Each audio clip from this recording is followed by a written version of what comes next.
네, 오늘은 성령의 열매의 첫 번째 열매인 사랑에 대한 것으로서 두 번째 시간을 가지려고 합니다. 지난주 말씀을 잠깐 복습하자면 이 성령의 열매에서 사랑이 왜 제일 처음으로 등장하게 되느냐 하면은 가장 큰 의미가 뭐냐면은 하나님이 가진 가장 큰 하나님의 성품의 대표적인 성품이 바로 이 사랑이기 때문이다라고 말씀드렸습니다. 그건 기억나시죠? 그러니까 하나님은 성경을 말하기를 하나님은 사랑이시다라고 늘 우리에게 표현하죠. 그래서 하나님의 대표적 성품이라는 것은 이런 거예요. 우리도 마찬가지로 우리의 신앙이 자라나고 우리가 신앙이 성숙해진다는 게 무슨 능력을 받고 은사가 많아지고 이런 것이 아니라 우리가 인격적으로 성품적으로 성숙해지는 것이다 라는 것이라고 우리가 이해를 해야 된다라고 말씀을 드렸죠. 두 번째 이 사랑이 나오는 이유가 뭐냐면 사랑은 자기중심성을 벗어나는 대표적 속성이기 때문이다라는 거죠. 자기중심성에서 벗어나는 거죠. 이게 다른 말로 하면 뭐죠? 이게 죄로부터 벗어나는 거죠. 그죠? 죄와 가장 거리가 먼 것이 바로 이 사랑이라는 거죠. 이제 그 부분도 우리가 이제 다루겠죠. 세 번째가 뭐냐면 사랑은 모든 신앙생활의 기초가 되기 때문이죠. 뿌리가 되는 거죠. 그죠? 제가 뿌리라고도 말했죠. 그렇죠? 그래서 우리 신자가 행하는 모든 신앙의 뿌리가 이 사랑에 근거하고 있어야 된다라고 얘기를 드렸죠, 여러분들. 보세요. 그래서 고린도전서 13장에 나오는 뭐죠? 사랑장에서도 이게 은사 중에서도 최고의 은사라고 저는 그걸 은사로 안 보지만 여튼간에 은사 중에서도 제일 먼저 등장하는 게 뭐라고요? 사랑이라고요. 사랑이 없으면 네가 어떤 은사를 가지고 있든지 그것이 내가 아무것도 아니고 너는 울리는 꽹가리일 뿐이다라고 했죠. 성령의 열매에서도 그래서 사랑은 항상 제일 먼저 등장한다는 거. 그러니까 이게 그러니까 이런 거예요. 그냥 이 성령의 9가지 열매지만 이게 단수로 돼 있다고 했잖아요. 그러니까 사랑이라는 그 열매 안에 다 들어가 있다라고 생각하셔도 돼요. 실제로도 우리가 은사를 다루면 여기 사랑의 열매 가운데 오래 참음은 같은 내용이죠. 그죠? 온유함도 마찬가지예요, 여러분들. 그런 것들이 이제 나와요. 여튼간에 그래서 이 사랑이 없으면 우리가 신앙이 없다라고 말해도 과언이 아니다라고 이야기할 수 있다라는 거죠. 그래서 하나님 없이는 신앙이라는 것 자체가 성립할 수가 있어요, 없어요? 하나님이 없는데 신앙이 성립이 돼요, 안 돼요? 안 되죠. 마찬가지로 하나님의 성품의 가장 본질적인 성품인 사랑이 없이는 그 사랑이 우리 안에 그래서 이루어지지 않고서는 신앙생활이 이루어질 수 없다라고 생각을 하셔야 돼요. 제가 이제 이 세 가지를 같이 다 접목시켜 가면서 고린도전서 13장에 나오는 사랑의 사랑의 속성이라고 해야 돼요. 사랑의 특징들에 대해서 하나하나 이제 지난번에 다루다가 말았으니까 다시 다뤄보도록 하겠습니다. 우리 다시 고린도전서 13장 한번 넘어가 볼까요? 4절부터 읽읍시다. 4절. 네. 자, 고린도전서 13장 4절 먼저 읽읍시다. 시작. 사랑은 오래 참고 사랑은 온유하며 여기까지만 읽읍시다. 사랑은 오래 참는 거다라는 게 첫 번째예요. 그래서 오래 참는다라는 것을 제가 헬라어로 마크로 디메이라고 했어요. 마크로가 마이크로예요. 아주 작다라는 뜻이에요. 마이크로. 그 다음에 디메이가 뭐냐면은 디모스의 디모스라는 말로서 열정 혹은 노여움, 분노 이런 뜻이 갖고 있어요. 그러니까 이 원어적인 의미가 뭐냐면은 감정의 아주 나쁜 그 감정 상태, 노여움 그것이 점점점 작아져서 마이크로 같이 그래서 보이지 않을 정도로 되는 거예요. 내 감정의 그 어떤 내 속에 있는 그 어떤 뭐랄까요 분노라든가 노여움이라든가 이런 것들이 보여지지 않을 정도로 그만큼 작아져서 견뎌내는 거죠. 이런 거예요. 그러니까 이걸 그냥 어떤 일을 참고 견디는 것 보다 조금 더 나가는 거예요. 참고 견딘다는 것보다 조금 더 나가는 게 뭐냐면은 어떤 거냐면 상대가 잘못한 것을 알아요. 그럼에도 불구하고 내가 억울한 일을 당했는데 그럼 우리는 보통 어떻게 해요? 바로 거기에 대해서 복수를 하잖아요. 너가 나한테 그래? 요새 보복운전이 얼마나 심해요. 층간소음 나면 어떻게 되죠? 이제는 층간소음에서 복수하는 방법까지 유튜브에 다 나와 있어요. 좀 못된 인간들이 말이야. 그죠? 우린 그렇단 말이에요. 그런데 내가 분명 상대가 잘못하고 내가 억울한 일을 당한 것임에도 불구하고 그것이 억울해지지 않을 정도까지 자기 마음을 갖다가 죽이는 거예요. 그래 이게 얼마나 큰 사랑이에요, 여러분들. 이게 여러분 보세요. 우리 힘으로 되나요? 우리가 속이 그렇게 넓나요? 그래서 여기서 말하는 이 사랑이라는 것의 본질이 뭐죠? 성령의 열매라고 표현하고 있고 우리가 이해해야 될 게 뭐냐면 이것은 우리의 노력과 우리의 의지로 이루어지는 것이 아니고 세상에서 말하는 어떤 문화적 차원의 사랑도 아니다라는 것을 근본적으로 이해해야 돼요. 무슨 사랑이에요? 하나님의 사랑. 그래서 이 사랑을 아가페라는 말을 쓰죠. 이 아가페라는 말 자체가 여러분들 그리스어예요. 그런데 이 당시에는 죽어 있던 말이에요. 성경 시대에는 이 아가페라는 말이 물론 플라톤이 이데아에 대한 동경으로서 이 말을 썼어요. 아가페라는 말을. 그런데 이 말은 죽은 언어가 됐어요. 우리나라도 그런 거 있잖아요. 사용하지 않는 말들. 그 죽은 말이 되는 거죠. 왜냐면 이 말은 그렇게 이제 그러니까 그렇게 그 당시에 쓰임새가 없었어요. 그래서 이 말이 거의 사장되어 있던 말인데 성경 시대 와서 신약 시대에서 이 말이 본격적으로 사용이 되죠. 아가페라는 말. 그래서 하나님의 사랑으로서 그러니까 성경적인 사랑이 그래서 세상적인 사랑과 다르다라는 개념. 벌써 이 세계 자체가 벌써 다르잖아요. 그죠? 세상의 사랑을 가리키는 것이 아니다라는 것을 여러분들 이해를 하셔야 돼요. 자, 보세요. 한번 제가 대비시켜 줄게요. 보세요. 이 오래 참고라는 사랑의 특성이 이 세 가지를 다 포함하고 있죠. 첫 번째, 이 오래 참는 것에는 이게 보세요. 하나님의 대표적인 성품이 들어가 있어요? 안 들어가 있어요? 하나님이 참는 것 대장이시잖아요. 하나님 얼마나 참으셨어요? 태초부터 지금까지 참고 계시잖아요. 인간을 창조하고 난 뒤로부터 지금까지 참으시죠. 그죠, 여러분들? 그래서 우리는 그분의 참는 것을 보고 우리도 참는 걸 배우는 거죠. 여러분들, 예수님이 만약에 십자가를 안 참으셨다면 어떻게 했을까요? 늘 표현하지만 십자가 위에서 예수님께서 예수님 앞에 욕하고 저주하는 인간들한테 하나님 앞에 갑자기 이제 잠깐 그러시는 거죠. 십자가 위에서 하나님 제가 죽기는 죽겠는데요. 잠깐만 내려가서 저것들 혼 좀 내고 오겠습니다. 십자가에서 내려가가지고 저것들 묵사발 낼 수 있었어요? 없었어요? 예수님을 조롱하는 무리들을 얼마든지 예수님께서 복수할 수 있었죠. 그렇게 안 하시죠. 여러분들.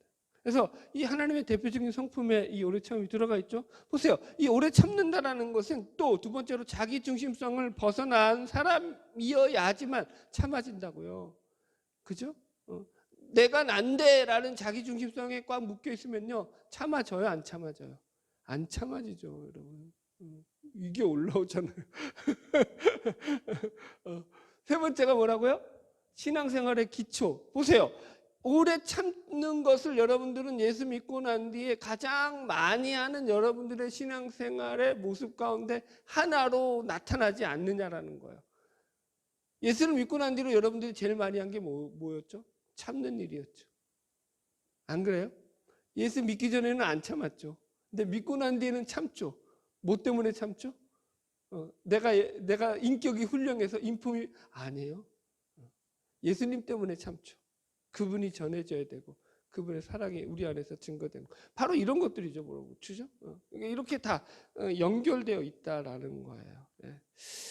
자, 계속 말씀 봅시다. 두 번째, 사랑은 오래 참고 사랑은 온유하며. 이 온유는 뭐 어차피 제가 성령의 열매로서 다룰 거기 때문에 뭐 이거 넘어가고요. 그 다음에 세 번째가 시기하지 아니하며 자랑하지 아니하며 교만하지 아니하며 무례히 행치 아니하며. 여기까지만 봅시다. 자, 여기서 이제 두 번째로 해야겠죠. 이걸 두 번째, 아까 이제 첫 번째가 오래 참고 했고요. 두 번째가 뭐였냐면 여기서부터 다시 하면 시기, 자랑, 교만, 무례. 그죠? 시기, 자랑, 교만, 무례하지 않는 것이라고 얘기한다라고 말씀드렸어요. 그죠? 이게 여러분 왜 부정적인 것들이 사랑의 요소에서 등장한다라고 했죠? 이건 사실은 되게 부정적인 거 아니에요. 그죠? 여기 다시 읽어볼까요? 4절 우리 읽읍시다. 시작. 사랑은 오래 참고 사랑은 온유하며 시기하지 아니하며 사랑은 자랑하지 아니하며 교만하지 아니하며 무례 행치 아니하고 이렇게 나오다고요. 왜 부정적인 것이 모사되냐면은 이것이 인간이 가진 가장 대표적인 젬된 성품들이라고요. 우리 안에 이런 것들이 들어와 있다라는 거예요. 그래서 이것이 보세요. 자기 중심에서 벗어나는 것이라니까요. 이해하셨죠? 그래서 이게 사랑을 이야기할 때 우리가 여러분 그러니까 내가 어떤 훌륭한 어떤 뭐랄까요 일을 이루어야 돼 무슨 남들에게 용서를 하고 내가 자비를 베풀어야 돼 이런 마음을 품기 이전에 이건 여러분 의지와 노력으로 되는 것이기 이전에 우리 안에서 이 하나님의 그 복음이 들어와서 예수 그리스도의 복음으로 말미암아 우리가 그 복음으로 새롭게 변화된 사람이 되어야지만 이게 가능한 일이다라는 것이 성경이 계속해서 이야기하는 거예요. 그래서 성령의 열매라고 한다고요. 이해하셨죠? 자 보세요. 지난주까지는 이제 시기자랑 교만했으니까 무례를 잠깐 생각해 봅시다. 무례하지 않는다, 무례하게 행하지 않는다라는 게 원어로 보면은요 상황에 적절치 않는 행동을 하지 않는 거예요. 그러니까 상황에 이렇게 주석을 보니까 이렇게 해놨어요. 무례히 행한다라는 것은 상황을 벗어나서 야만적이고 수치스럽고 때론 냉담하게 행동하는 것을 말합니다. 야만적이고 부끄럽고 냉담하다는 것은 그가 하는 행동이 하나님 앞에 있지 않다는 대표적인 증거가 되는 것이기 때문입니다. 뭔 말인지 알아들었어요? 어떻게 행한다고요? 야만적이고 부끄럽고 냉담하게 사람에게 수치를 주고 그렇게 행하는 거라는 거예요. 냉담하게 대하고요. 야만적으로 대하고요. 우리도 이런 예들이 얼마나 많아요. 예를 들어서 봅시다. 아주 쉬운 예를 들어 봅시다. 우리가 가장 많이 실수하는 게 뭐냐면 상대의 감정을 고려하지 않고 말할 때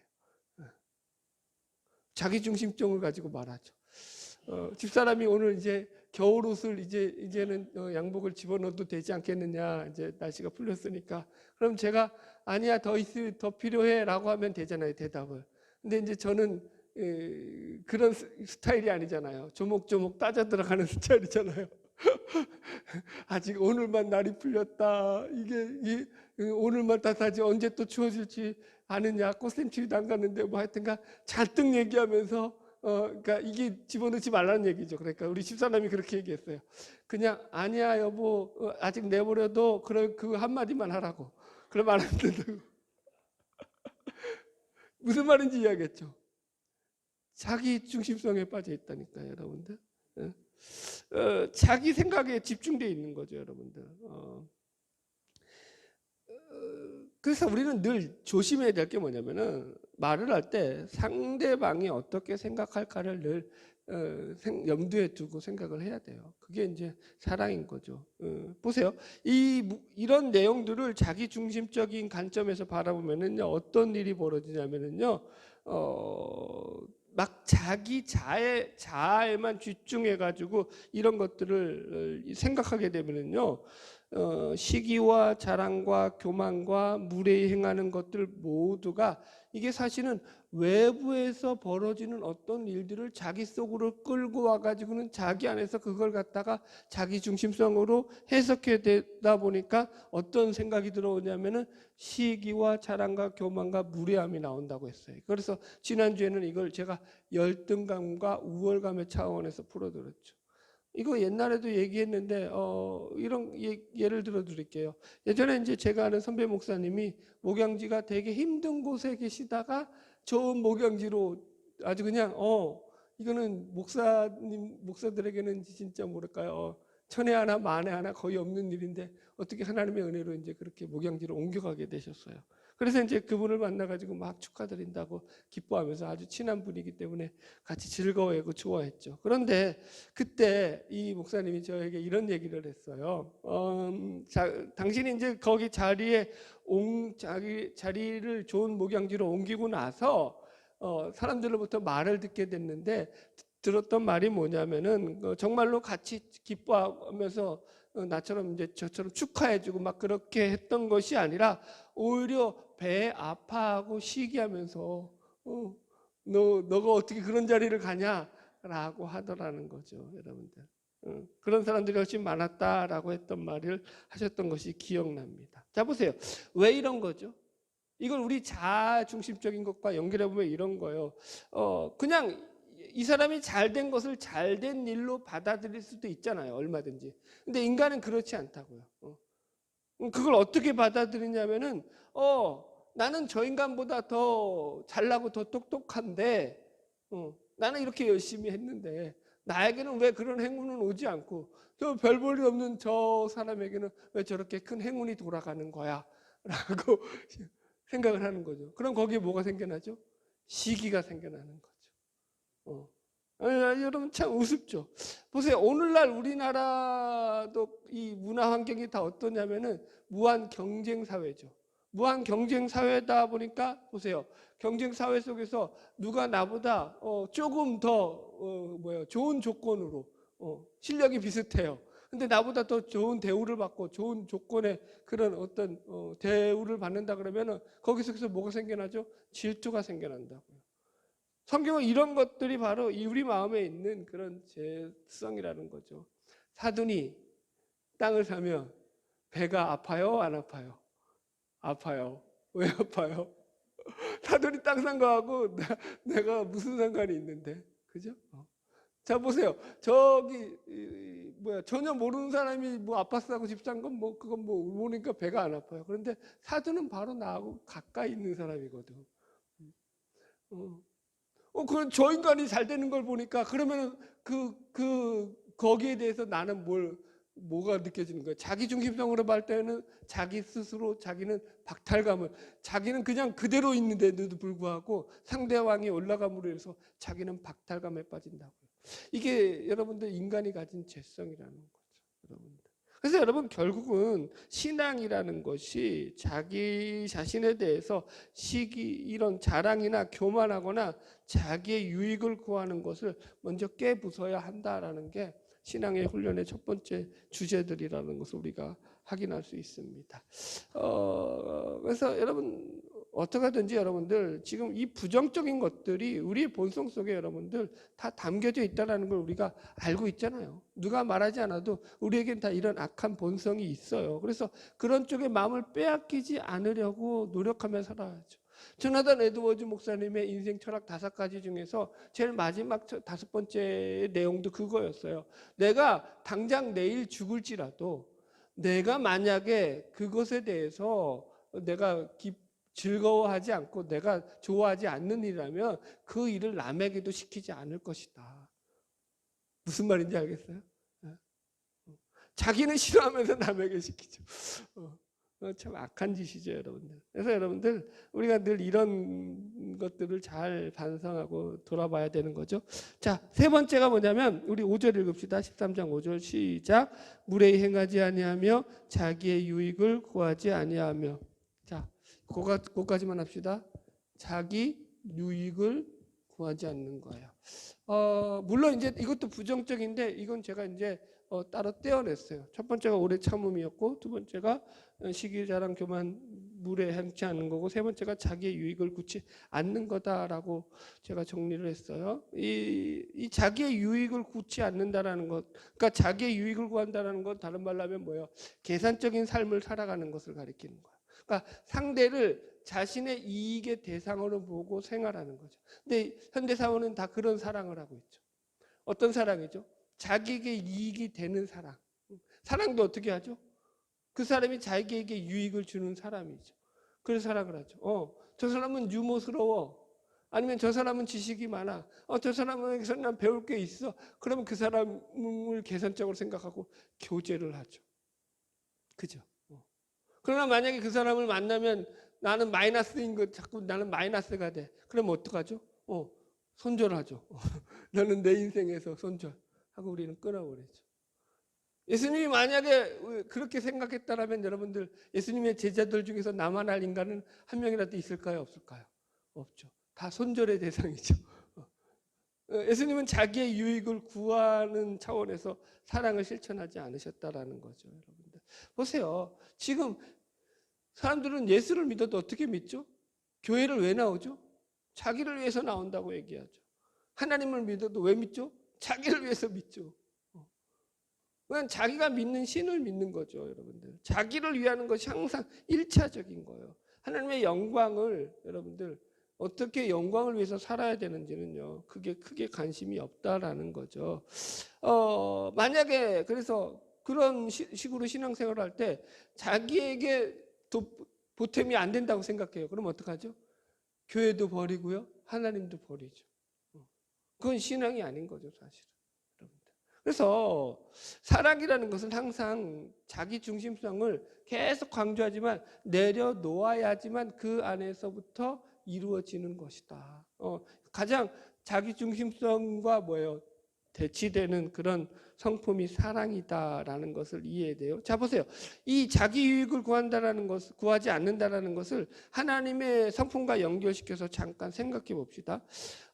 하나님의 사랑은 자기의 유익을 구하지 않는다는 것뿐만이 아니라 무조건적인 은혜라는 차원에서도, 그죠? 무조건적인 사랑이죠. 그죠? 이해하셨죠? 하나님의 사랑은 어떤 사랑이죠?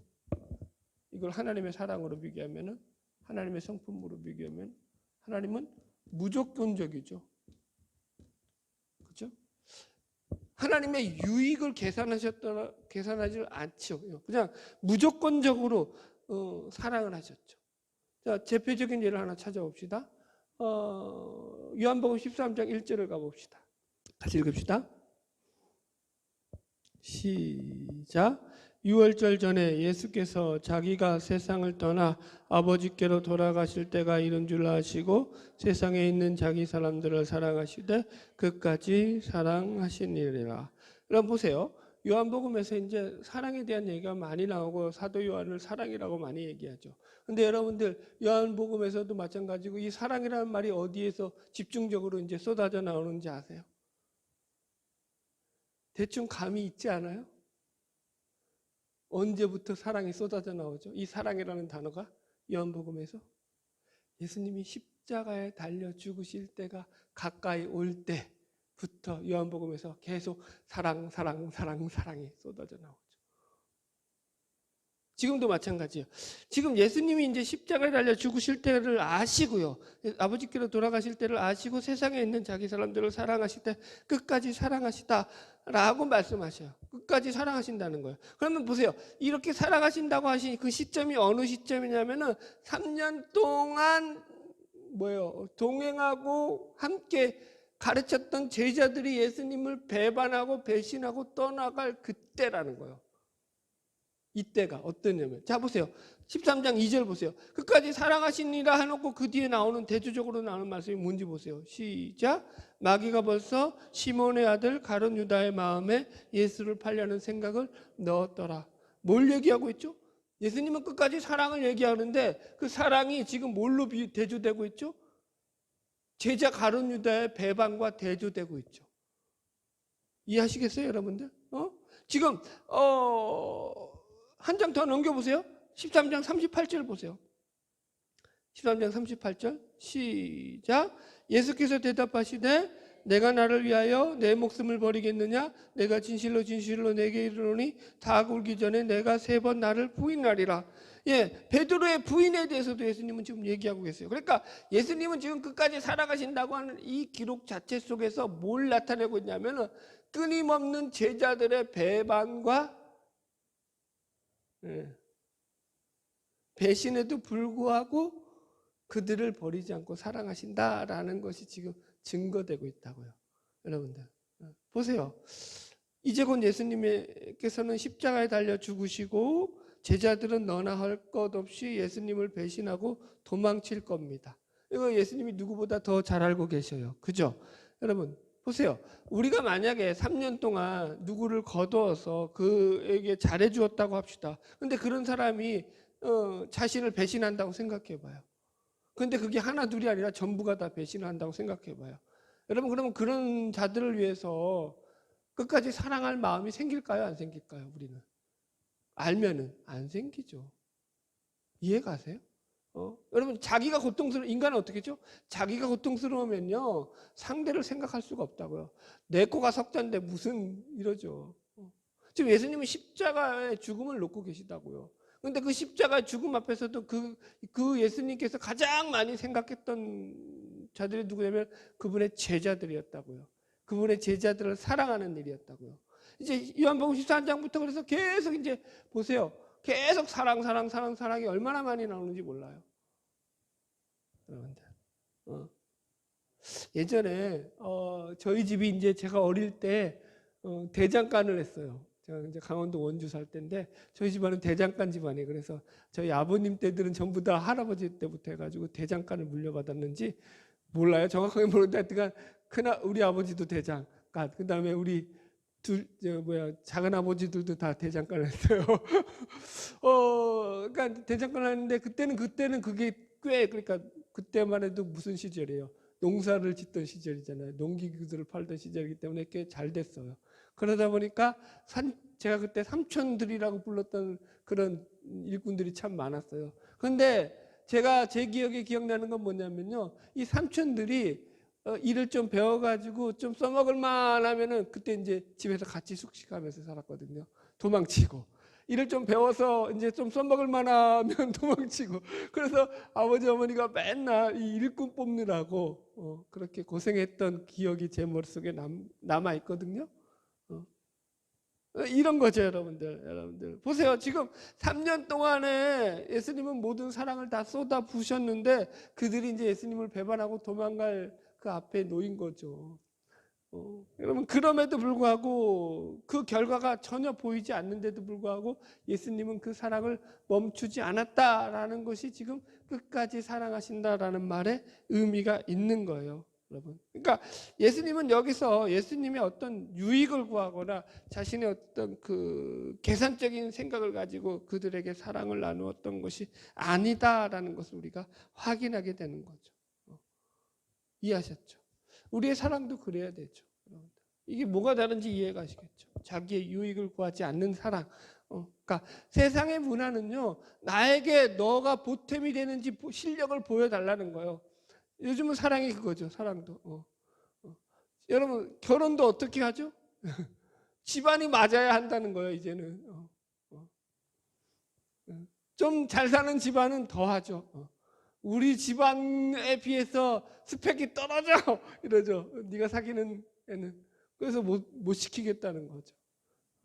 참 안타깝죠, 여러분들.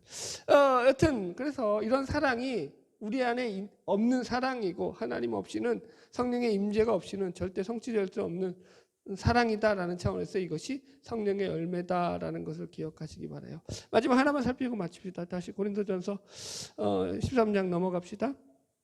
고린도전서 13장 5절 같이 읽읍시다.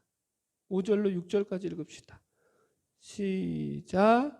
무례히 행하지 아니하며 자기의 유익을 구하지 아니하며 성내지 아니하며 악한 것을 생각하지 아니하며 불의를 기뻐하지 아니하며 진리와 함께 기뻐하고. 자, 이것도 이제 제가 이제 쉽게 이렇게 정리를 했어요. 불의를 기뻐하지 아니하고, 그죠? 악한 것을 생각하지 않고, 악한 것부터 써야겠다. 악한 것을 생각하지 않고 불의를 기뻐하지 않고 진리와 함께 기뻐하는 거죠. 자, 여러분들 이게 그러니까 일단 단어 하나하나부터 조금만 풀이해주고 전체적인 건 그림을 그려드릴게요. 악한 것을 생각하지 않는다는 것은요, 이런 거예요. 상대방의 결점이나 비난받을 것을 마음속에 기억하지 않는다라는 거예요. 그러니까 악한 마음을 가지고 상대를 바라보지 않는 거예요. 예수님께서도 그래서 마태복음 7장 1절에 보면은 비판받지 아니하려거든 비판하지 말라라고 말을 하셨거든요. 여기서 비판하지 말라라는 것은 단순히 그게 판단이나 분별을 하지 말라라는 뜻이 아니라 누구를 죽이려고 하는 마음, 누구를 해코지하고자 하는 마음으로 그를 그런 마음으로 그를 정죄하거나 비판하지 말라라는 거예요. 그러니까 인간의 악함이죠. 상대방의 잘못을 보고 어떻게 하죠? 그 잘못이 이거 우리나라 정치와 비슷하죠. 상대가 뭘 하나 잘못했으면 그거 물고 늘어지느라고 아주 난리가 나죠, 여러분들. 여러분 우리가 신앙에서도 많이 실수하는 부분이 사실은 이런 부분이에요. 악한 것을 생각하지 않는다라는 것에서 우리가 많이 놓치는 게 뭐냐면 우리는 예수를 믿고 이제 신앙생활하면은 보통 다 여러분들 보세요. 시험이 어디서 오냐면은 자기가 열심히 해서 오는 시험이에요. 열심히 안 한 사람들은 시험도 안 들어요. 이해하시죠? 열심히 하다 보니까 시험에 들어요. 그 왜 시험에 들죠, 여러분들? 보세요. 내가 정당하기 때문에. 탕자에 비해서는 첫째 아들이죠, 첫째 아들. 여러분들. 내가 정당하고 내가 옳은데 너는 왜 내 말을 안 듣냐라는 차원에서 이게 싸움의 골이 깊어지게 되죠. 그러면서 여러분들 자기의 뜻을 안 따른다고 이런 싸움이 교회 안에서 흔히 발생하죠. 그래서 여러분 보세요. 처음에는 내가 옳고 네가 틀려를 주장하다가 나중에는 이게 감정 싸움으로 가잖아요. 그러면 이게 어떻게 되죠? 미움으로 변지죠. 그러면 이게 어떻게 되죠? 옳고 그러면 안 중요해요. 네 죽고 나 살자라는 걸로 가죠. 늘 그게 문제죠, 여러분들. 그래서 여러분들 우리가 조심해야 되는 게 이런 것들이죠, 여러분들. 진리를 가졌다고 해가지고 그 진리로 상대를 죽이는 싸움까지 가면 돼요, 안 돼요? 안 된다라는 거예요. 진리가 목적하는 건 뭐죠? 사랑이죠, 사랑. 살리고자 하시는 거죠. 하나님께서도 목적하는 게 여러분들. 자, 넘어갑시다. 불의를 기뻐하지 않고 진리와 함께 기뻐한다. 여러분, 여기서도 진리와 함께 기뻐한다라는 말의 원어적인 의미는 그냥 이게 진리와 함께라는 말은 없고 진리를 기뻐한다라는 거예요. 진리가 뭐죠? 곧 하나님이죠. 그러니까 하나님을 기뻐하는 거예요. 불의를 기뻐하지 않고 하나님을 기뻐하는 삶을 사는 것. 여러분들 이해하셨죠, 여러분들? 보세요. 진리를 기뻐한다라는 것을 우리가 좀 더 생각해 보자면은 이렇게 생각하고 있어요. 진리를 아는 것과는 좀 다른 차원이에요. 진리를 아는 것과 진리를 기뻐하는 것은 달라요. 여기 씁시다.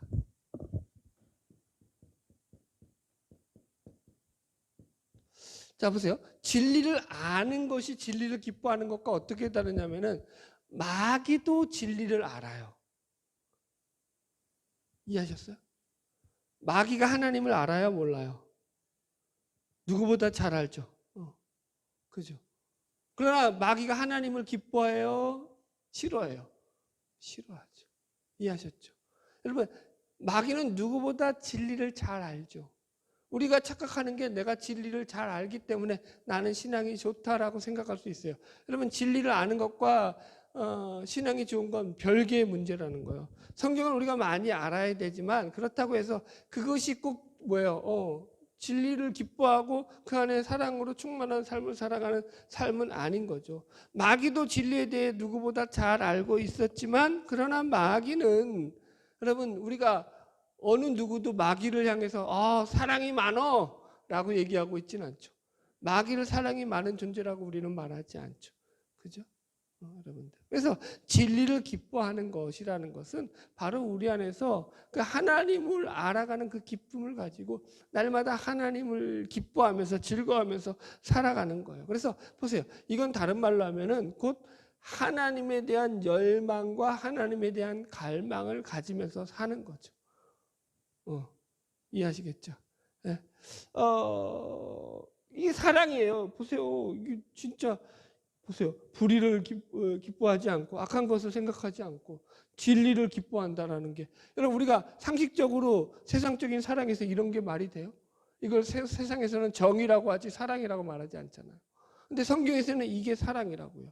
하나님을 갈망하며 하나님을 추구하는 삶을 살아라. 그것이 바로 사랑이다. 네.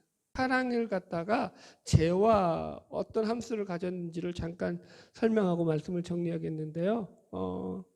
사랑과 죄가 어떤 함수로 관계가 있냐면은 사랑은 곧 죄로부터 뭐예요? 멀어지는 거예요.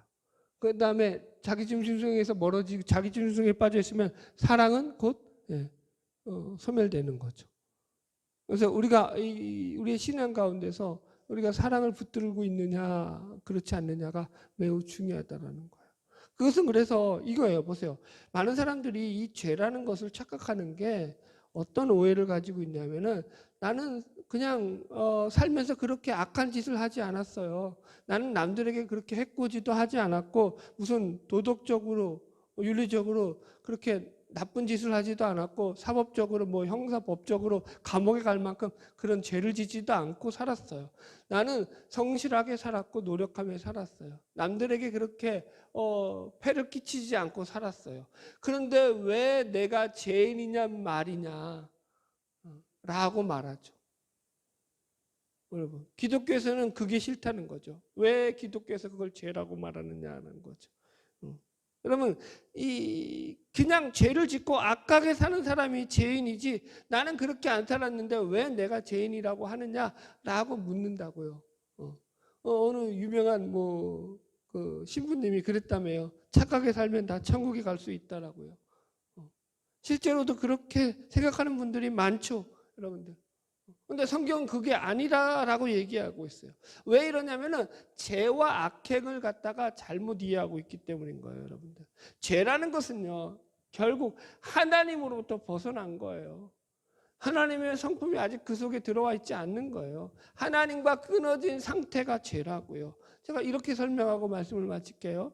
자, 보세요. 어떤 아들이 있어요. 이 아들은 매우 이제 아버지가 일찍 죽는 바람에 어머니하고 이제 둘이서 살면서 어머니로부터 이제 매우 이제 뭐라 그럴까요? 아버지 없는 자식이라는 소리를 듣지 않게 하기 위해서 엄마가 매우 이 아이에게 엄격하게 키웠죠.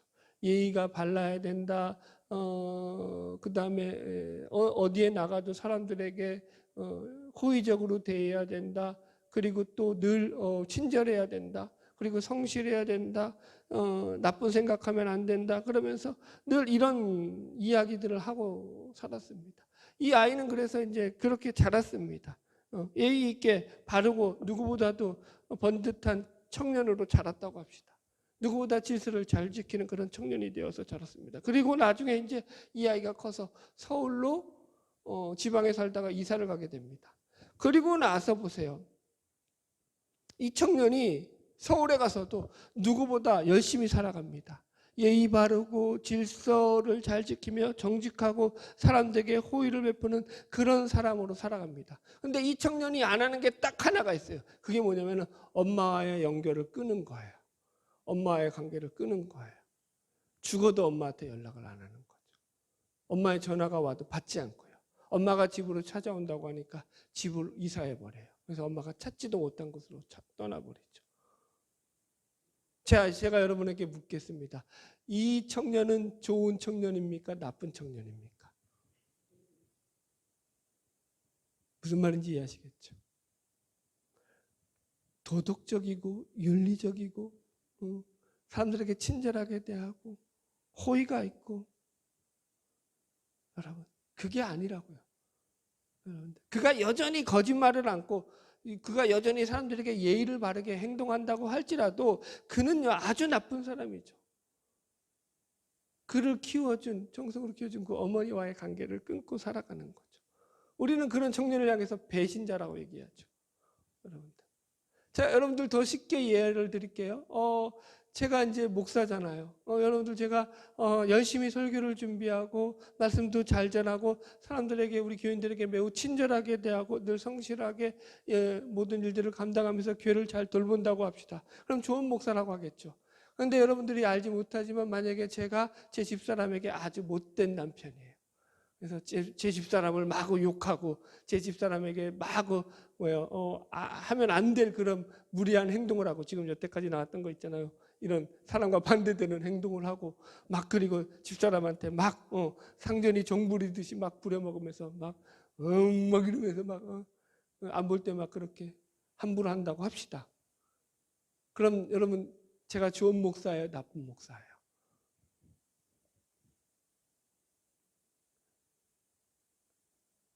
이해하시겠죠? 여러분들. 여러분 성경이 말하는 제가 이런 거라고요. 내가 성실하다, 내가 선을 행한다, 내가 착하게 산다로서 여러분 그게 죄가 아니다라고 말하는 게 아니라니까요. 그분과의 관계가 끊어짐으로 해서 나타나는 증상들이죠. 악한 모습들은, 행위들은 여러분들 이해하시겠죠? 자, 결론입니다. 오늘 성령의 열매로서 사랑을 살폈습니다. 여러분 보세요. 사랑은 가장 큰 것이 하나님의 대표적인 성품인 거예요. 그래서 그 안에서 나타나는 게 하나님으로부터만 주어진 것이기 때문에 우리 안에서 우리가 만들어내는 것이 아니다라는 게 그게 가장 큰 특징이죠. 그래서 성령의 열매라고 한다고요. 우리가 의지를 가지고 우리가 어떤 결심을 통해서 이루어가는 것이기 이전에 우리가 복음을 이해하고 하나님을 알아가면서 예수 그리스도를 우리 마음 가운데 받아들이고 그분을 따라 살아가려고 할 때 성령의 인도함 가운데서 저절로 맺혀지는 열매가 이런 사랑이라는 거죠.